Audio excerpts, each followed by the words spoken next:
Denis, he's a free spirit. From the time he was young, he was an explorer, liked to do things a little differently than everybody else. My dad's my idol. I love him. I've always looked up to him. I was finding myself in a really good place in my life. I had my family nearby. I had met the love of my life, and suddenly I get this very real, very scary diagnosis. It was a migraine that lasted a very long time. I was very sensitive to light. I had to block my vision at any point in time. I was walking around with a blindfold on, and this lasted for days before I was finally brought into the hospital. Then the pain was like a very severe migraine that just would never, ever, ever end.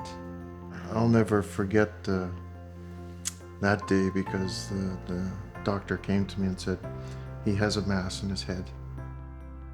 At the age of 26, I was diagnosed with glioblastoma multiforme.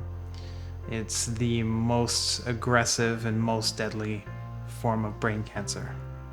I was able to meet with a cancer coach through the Cancer Foundation, and that really helped me through my journey. Just being able to find the resources that I needed.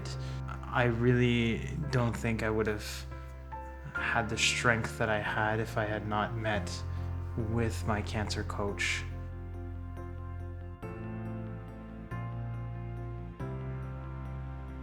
Immediately after diagnosis, it was a pretty dark period. He spent more time just quiet, researching. So then when we got hooked up with the Cancer Foundation, he spent a bit of time there, and he started to get a little bit more out of his shell and back to normal. So things were looking a little more positive than what we were reading on the internet. And that's when he started to realize there's such a thing as clinical trials to investigate. I think the big thing is it gave us a little bit more hope. As a parent, the weight never gets lifted, but it is comforting to know that the people are helping him. If he had any concerns, he could call somebody and they would help him. The ability to contact people in the center and talk to them and get some ideas. Mm-hmm. That's the biggest thing for me, was that people that understood his situation could help him.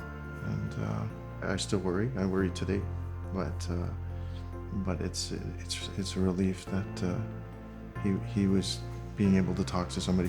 He could talk to me, but not about the disease or the illness, because I had no knowledge of this. We needed to reach out to somebody else to lend a hand. As a cancer patient, I feel extremely lucky in Ottawa to have access to such great services like the cancer coaching, the clinical trials, the resources that are available to me through the Cancer Foundation. We asked the surgeon, why Denis? Why? And he just said, bad luck. But we have good luck now because everything is going well. After 2 years, you're doing very well. And that's we're comforted by the fact that every MRI comes back clean, and we're beating the odds.